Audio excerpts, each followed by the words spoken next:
Hallelujah. Pakisabi po sa kanan at saka po sa kaliwa kung siya po'y lalaki. Sabihin niyo po, you are a man. Kapag naman po babae, you are a woman. No po? Alright?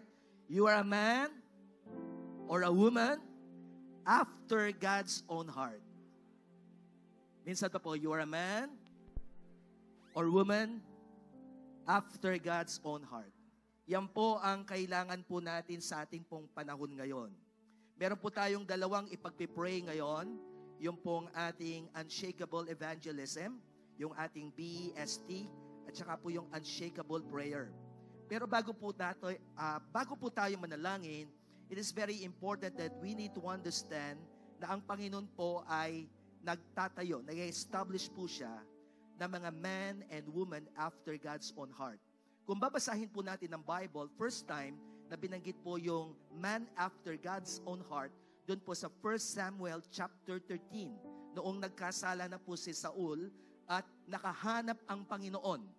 King Saul, nagkasala siya, nakahanap ang Lord, a man after his own heart, by the name of David. Bakit? Ano pong nakita kay David? Si David po ay meron po siyang shepherd's heart. Yan po ang ibig sabihin ng man after God's own heart.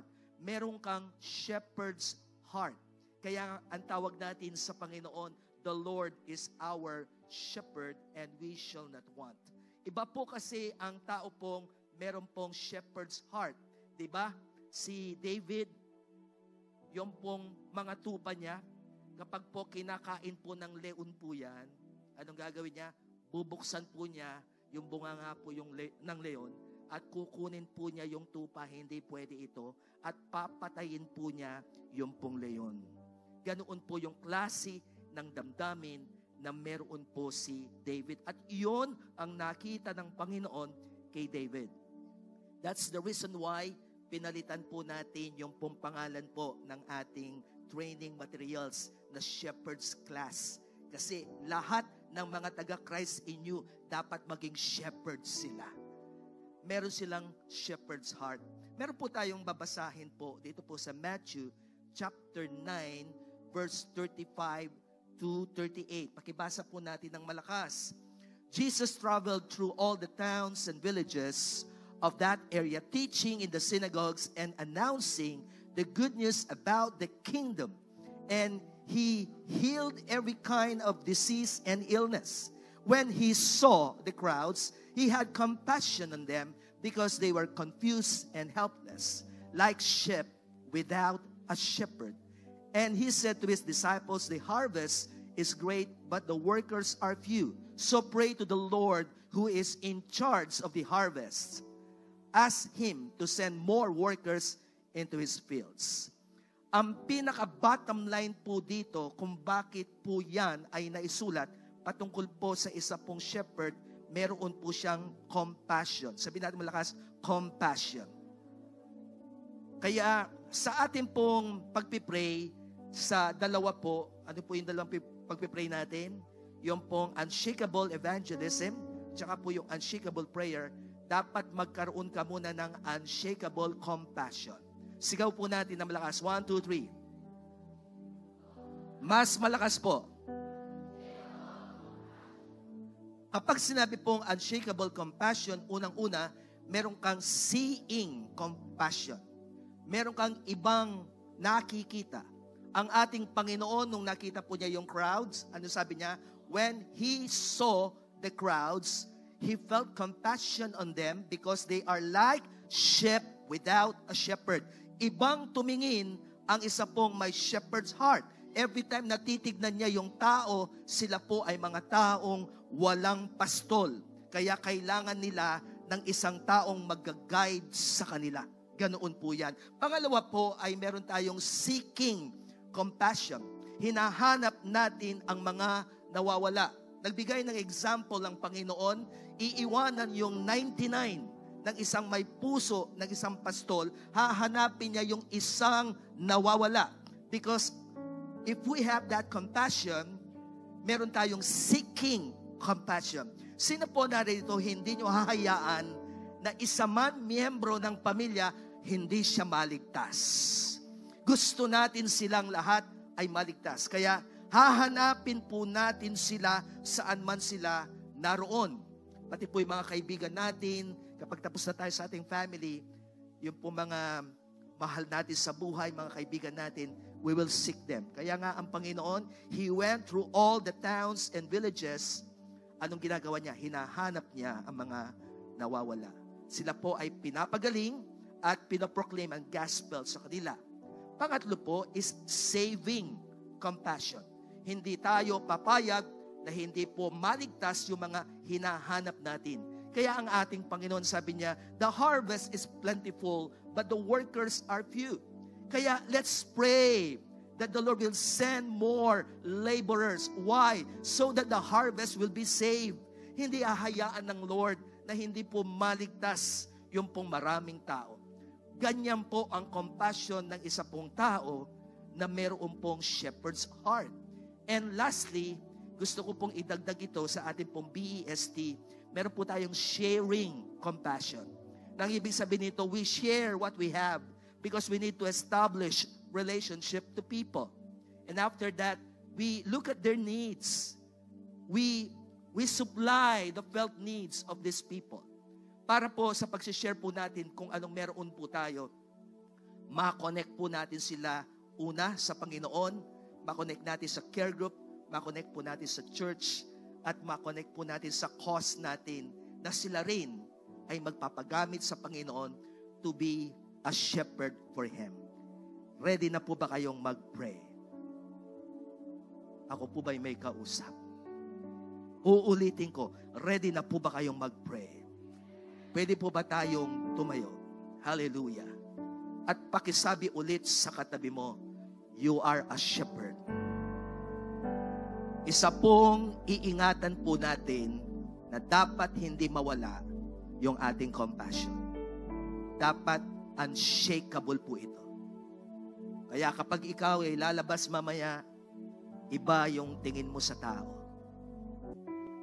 Bago tayo mag-pray, pagkasabi sa kanan at kaliwa, ingatan mo ang compassion mo. Dapat unshakable yan. Alright, you group yourself now. 3 po tao sa isang grupo. Maganda po, lalaki sa lalaki, babae sa babae. Hallelujah. Oh, thank you, Jesus.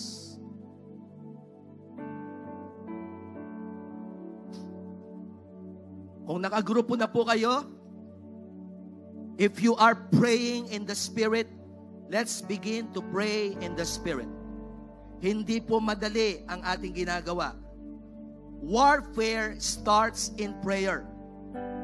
There is a war in the heavenlies. At yung weapon po natin ay hindi po weapon ng salibutan. Every time that we pray in the Spirit, something is happening. Kaya po sa oras na ito, yung iba, hindi man po kayo nag-pray in the Spirit, you pray kung ano po yung laman ng inyong puso sa oras na ito. Lakas mo yung boses mo, huwag kang manahimik, sapagkat lalaban tayo ngayon. Ilalaban natin sa panalangin yung mga ipinagpipray po natin araw-araw.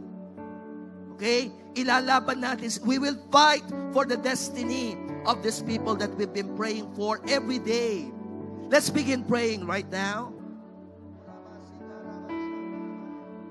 Sandria. Yes, God. Now let's pray for boldness. Ipag-pray nyo maging matapang ang mga kasama niyo sa oras na ito, na sila ay makapag-share ng Word of God. Maging matapang silang maging shepherd sila. Sila ay tumayo. Maalis yung pagkamahiyain sa kanila at maramdaman nila yung empowerment ng Holy Spirit sa buhay nila. We cry for boldness today, Lord God.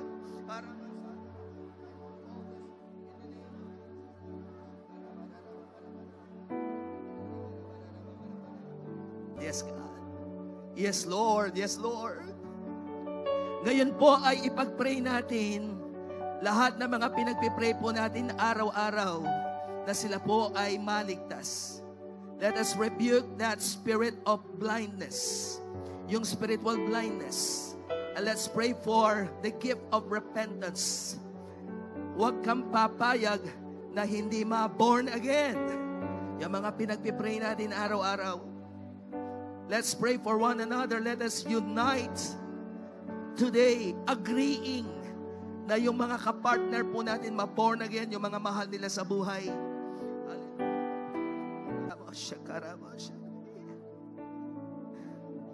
Yes, God. Yes, God. Yes, God. Tinataas po namin sa inyo ang journey ng Christ in your family. BEST, evangelism, our best evangelism. We will give our best, Lord God, sa mga nalalabing araw po ng buong month of August. Magkaroon ng breakthrough sa evangelism. Walang sino man po ang matatakot sa amin, sapagkat nasaway na ang spirito ng takot. Lahat ay magiging matapang kung paano nyo ginamit ang mga disipulo nung unang panahon. Gayon rin po gagamitin ng bawat isa po sa amin.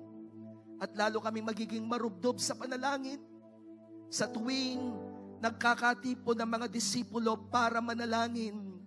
Napupuspos sila ng kapangyarihan ng Espiritu at lalo silang tumatapang. Nayayanig ang lugar kung saan sila nananalangin. Simbolo ng presensya ng aming Panginoon. Hindi man po nayayanig ang aming lugar. Salamat, may pagyanig nararamdaman ng aming puso ngayong araw na ito.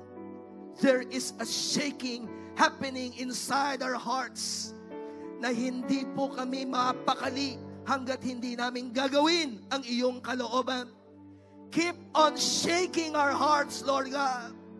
Every time that we have our devotions, every time that we have our personal prayers, every time that we are gathering together, let there be a shaking of the heart.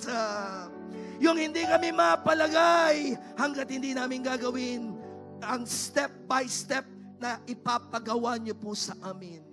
Kaya sa oras na ito, aming pong tinataas po sa inyo ang BEST evangelism at ang prayer life ng bawat isa. Magkaroon kami ng unshakable compassion. Sa pangalan po ng aming Panginoong Hesus, ito po ang aming dalangin ng lahat po ay magsabi ng Amen. Amen.